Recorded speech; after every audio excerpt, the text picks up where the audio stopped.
Hello everyone, and I surely hope you enjoyed that beautiful arrival of the A350. And of course, welcome back to the channel. Today in the walk around with a little bit of a different perspective, I purchased a new toy, and I hope you like the view.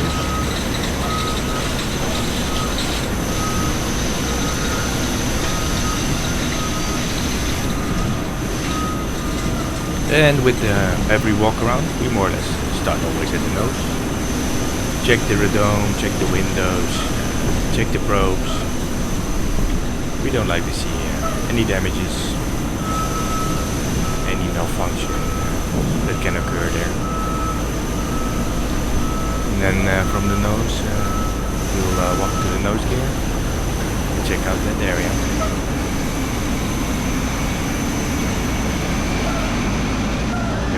Tires, see if all the bolts are still in place, the hubcap still good installed, no damage on the tread, no damage on the tires, no leakage.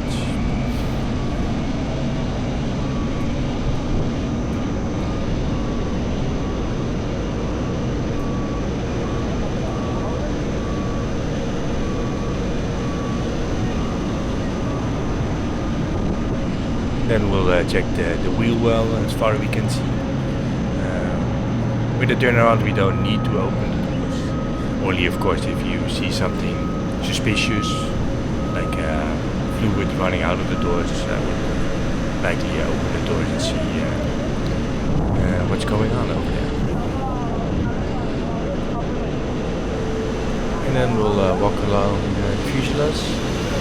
This aircraft has a little bit problem with the paint. You see a lot of rivet rash. You see that the heads of the rivet, the paint come off. That is probably that something is going to be solved once the aircraft gets repainted into a heavy maintenance check. We'll walk along the fuselage, we'll check the door, check the bottom part of the aircraft, see if all the fairings are still there. Also see no missing fasteners.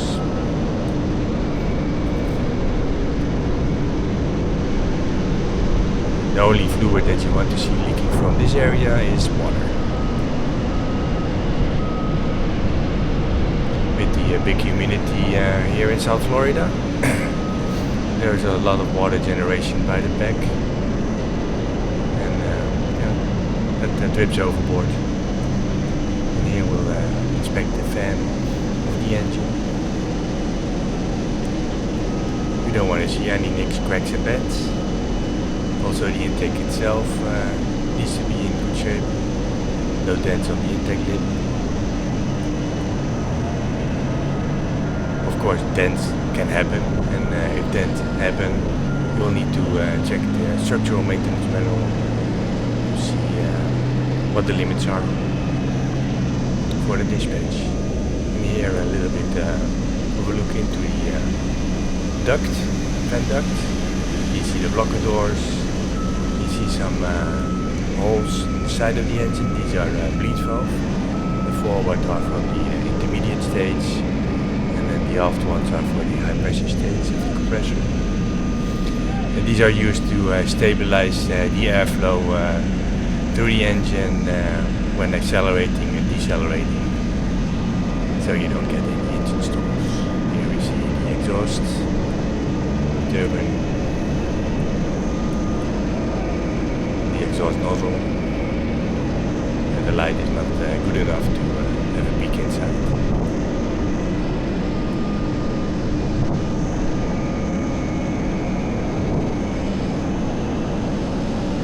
And then slowly we'll start walking past the wing.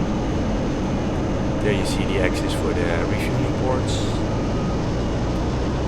You see ventilation and overpressure hole.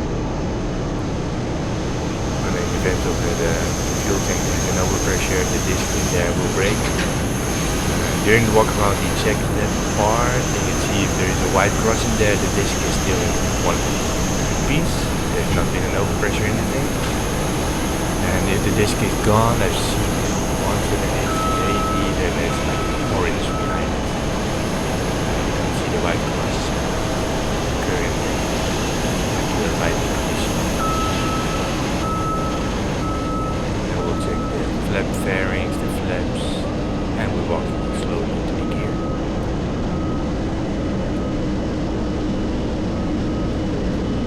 And once at the gear, the most important part is that you don't have any damages on the tires. You don't want to have deep cuts. You see some wear, and especially with this 3-bogey with no steering, you see a lot of sidewall wear. That is okay, but yeah, if you see any reinforcement layers or deep cuts, then yeah, you'll have to replace the wheel. You will walk a little bit past the strut, the tilt actuator, the brakes. So overall we check for condition, nothing bent, nothing broken, nothing leaking. And that the bolts are still intact for the rims. A little view from above to the brakes. And a little of the wheel well.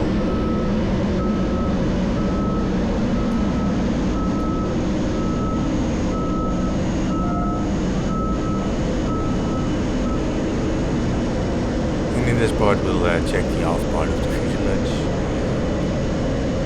And we can enjoy the takeoff of an A330 of Avianca.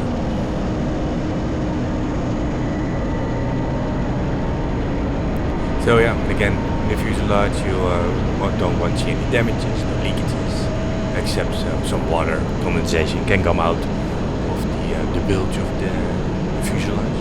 There are drains that allow water to drain. If it's more than water, then we have a problem. We will check the stabilizer, see if all the static discharges are still in place. In the meantime, we come to the APU.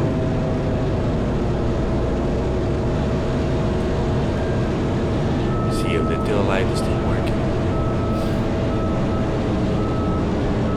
The Airbus is nav light 1 and nav light 2. So there's most of the time just one bulb or one part of the light working. These are LEDs on the A350. Don't see much problems with them. They're replaced on time.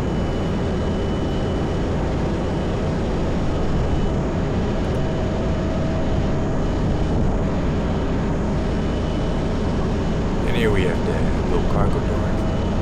So we stick the scuff plate around it for no damages. And we'll check the fuselage. Just a general view. Everything is in one piece. Here we have the fairings again around the body and the wing. And in the meantime we'll set the pre-fuel. Here we have the access to the refuel panel. And we have the refuel panel. If it opens, the switch will be made. You see it here on the aft side of the panel opening.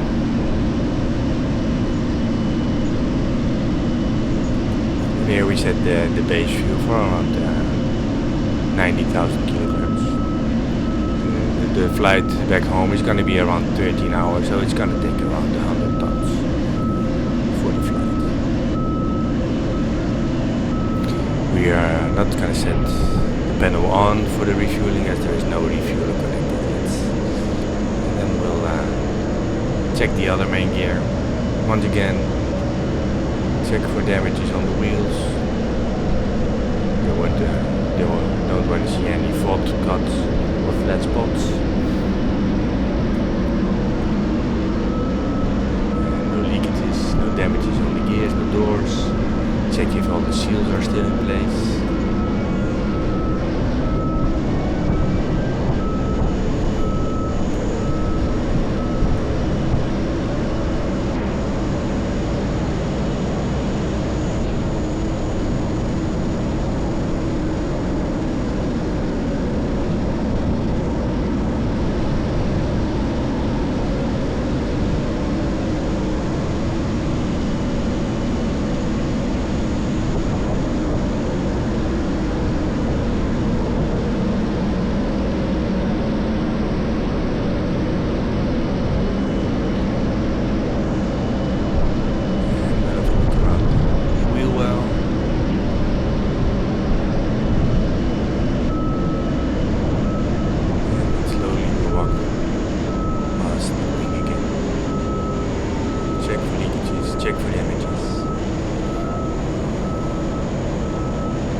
Yeah, the advantage of the camera that I'm using.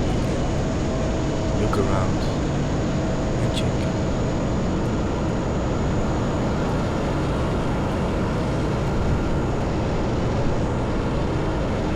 In the meantime, let's hope the thunderstorm developing on the horizon is not coming to the air.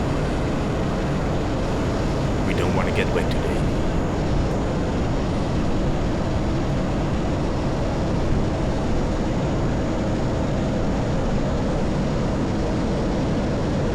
And here we come up to engine number 1. We'll check the exhaust. We'll check the fan bypass. See if all the blocker doors are still there.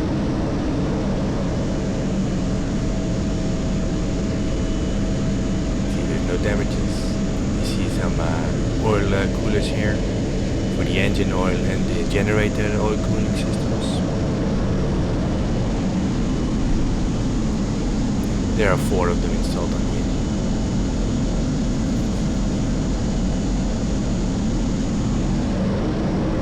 And in the meantime also my colleague is servicing the engine oil on these engines. Walk forward, check the intake, and check the fan blades. The tip on the spinner is made of rubber, and that is made to shed ice if there is ice buildup. So there is no anti-icing on the spinner of this engine, only on the lip.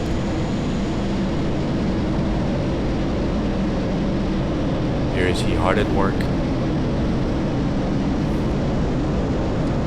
Come to the last part of our walk around.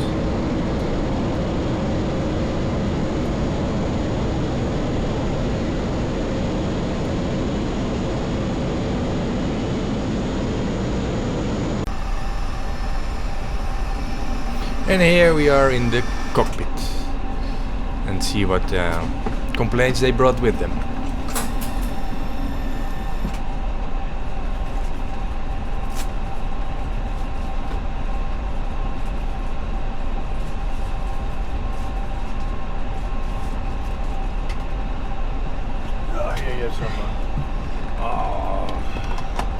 This one? Oh, okay. I have super glue if you need it. 48 hotel. Okay.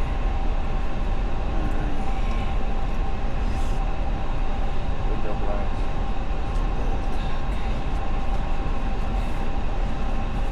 First, I need to use your letterman, please. You need to use my letter? Yeah, I had to go back to my office later. Yes. If APU running, APU bleed on, they don't need the air conditioner. No, why? They hooked up. We need external power. Huh? We need external power. Yeah, but I mean, like Ah, say, they're busy with it. APU bleed is on. Yes. Set it up. And then we'll wait until we have external power. Okay.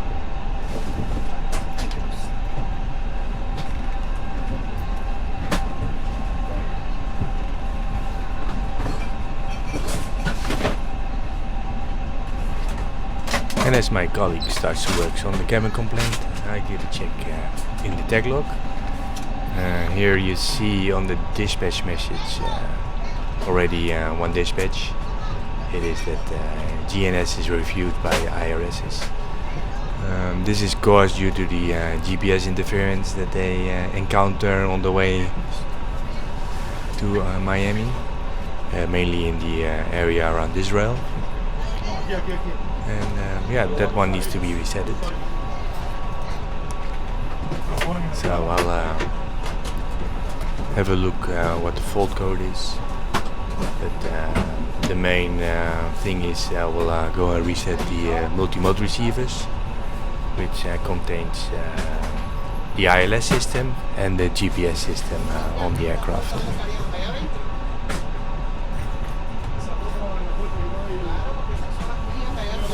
And here I turn on the engine EEC so I can check the oil quantity, and then also check if we have enough air in the tires or nitrogen in the tires and hydraulic fluid in the hydraulic systems. It's all part of the pre-flight check that we perform. before departure.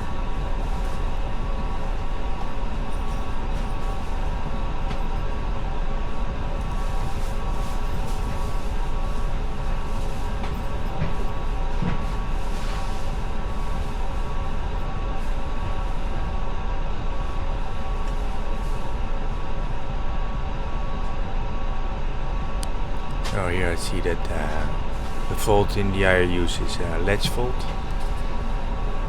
So the first thing that I'm going to do is find the circuit breakers of the multi-mode receivers, and then I'll go into the avionics bay, go look for the circuit breakers, pull the circuit breakers, reset the circuit breakers again, and then perform the test on the 3 IRUs to clear the latch fault. Of course, if the fault is still there, you cannot clear the latch, but if it's caused due GPS interference, and at the moment the GPS is working fine, this should be not a problem to clear.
In the A350, the circuit breakers have a number, more or less like an address on the panel, and not a name next to it. So I make a picture so I don't have to write up the number, and then I go into the avionics center.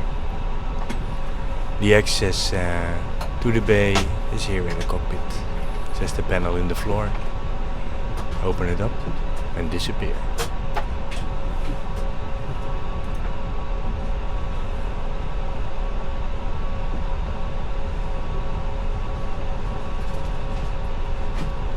And then once I found the location of the circuit breaker, on the left hand side you will see the symbol of the circuit breaker open, and then in the middle screen you will get the alert for a tripped circuit breaker, and also the message of the system that is affected by that. Here you are with the first one.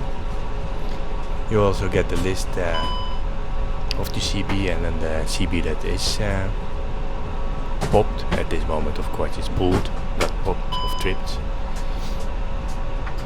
And then I'll pull the MMR number 2, and then I'll wait a couple of seconds, and then I'll reset them and come back up to the cockpit.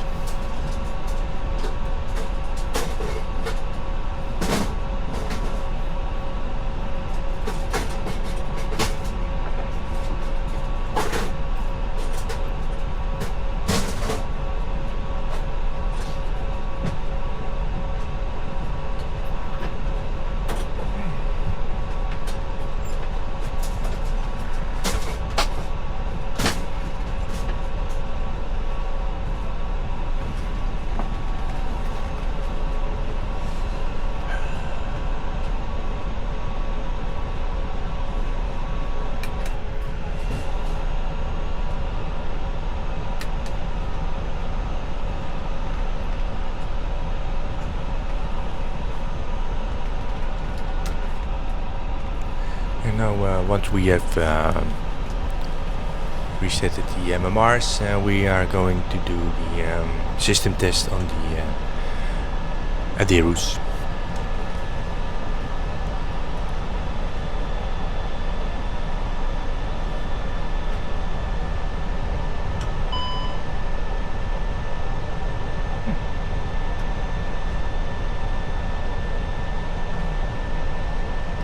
And here in the manual, I'll go to the part where they have the test selection, and here I select the right test of IR number 1, and here I select the start, and it will perform the system test on the IR number 1.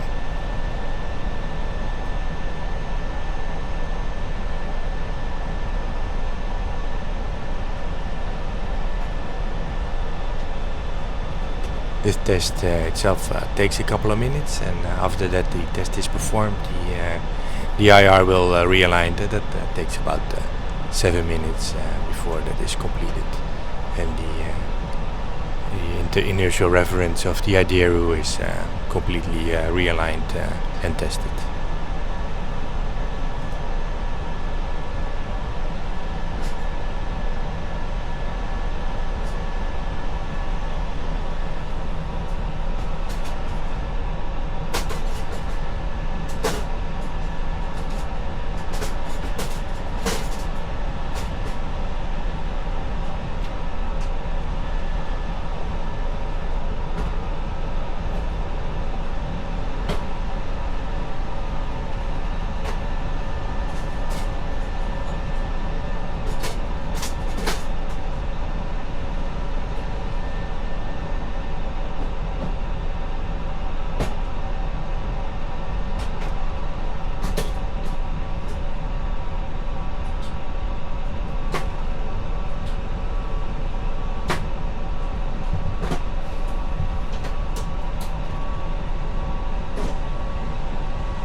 And the test on the IR number 1 is okay, and I'll go to the next one.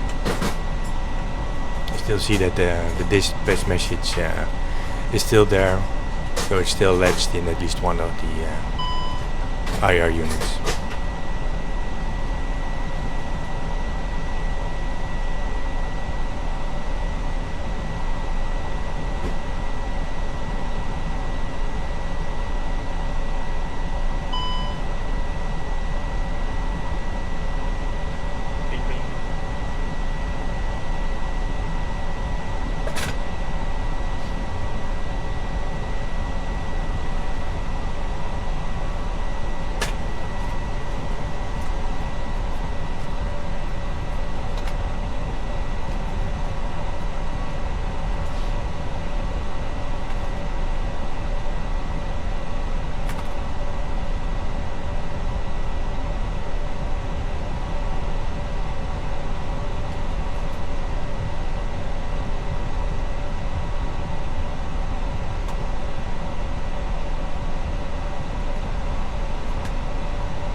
And then after the test of the IR number 2, the dispatch message is cleared, and then the only thing is left to just run the test on number 3, confidently that it definitely will not return, and then we'll sign off the tag log and clear this fault and go up to the next one.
18. I need to use double tape. I got super glue.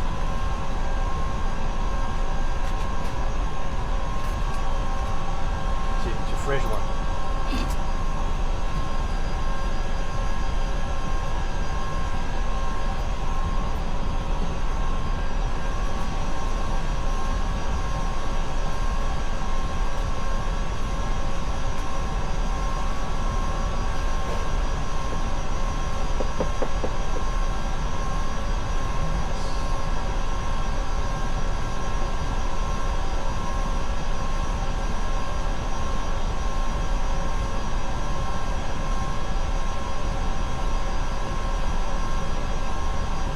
So, on the way here they had some GPS interference that caused the GNS number 1 to be rejected by the inertia reference units. MMR circuit breakers resetted, the higher ADIR was tested, and dispatch message is cleared.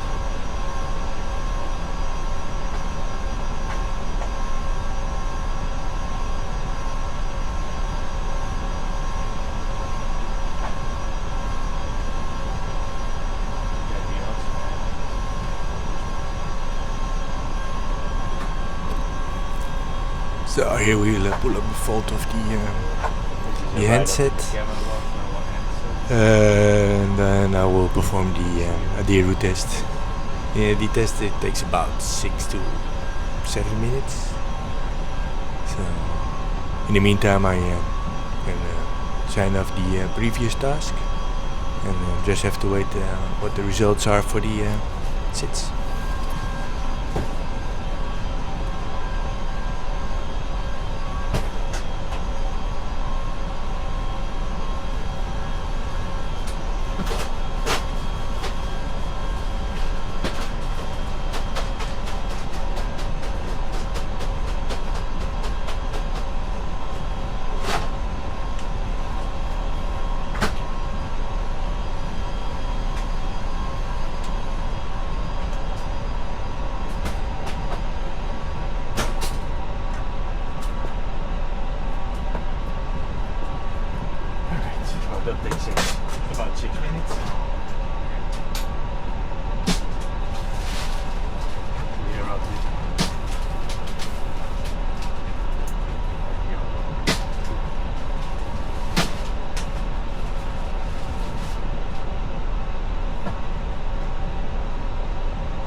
made a mess? Your fingers are stick together? My finger almost stay with the seats. But it's back in place.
Tired of this shit. They like to scream in our ears and it's always all our fault. Yeah. It's too hard, it's too hard.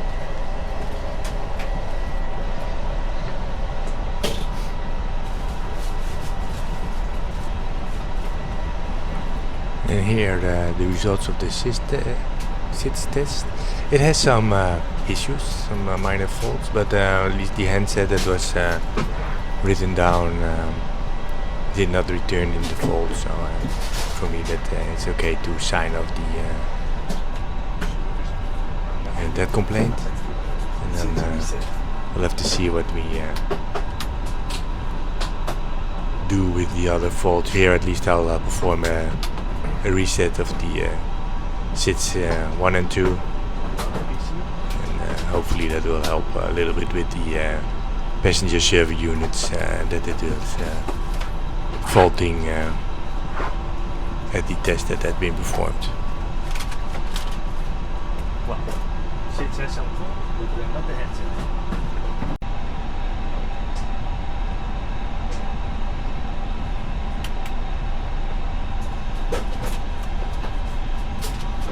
And as the people were complaining due to the heat in the cabin, and we decided to start up the APU. Get some things for me to sign, so that they could continue the cleaning and catering of the aircraft, and cool down the aircraft a little bit, as the connected AC unit from the outside didn't provide the cooling air needed to keep the cabin cool.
before was for KLM. Oh, okay.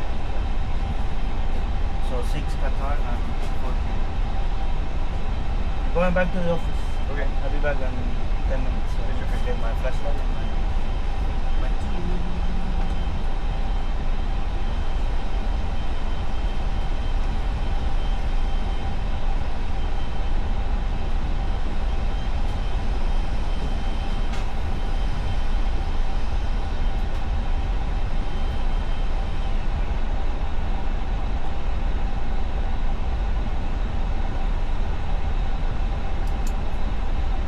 Alpha thing still out.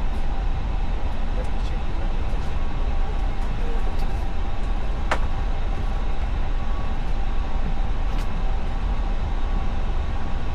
And then with all the complaints solved and or deferred, we come to the end of this video. Let me know what you think about the 360 concept. So you can more or less look over my shoulder, and probably if you zoom in or are able to zoom in, you can maybe see more clearly the manuals that I access and the faults that pop up on the screens. Just let me know, and I'll make more videos like this with the 360 view in the future. Thank you for watching, and until next time, bye bye.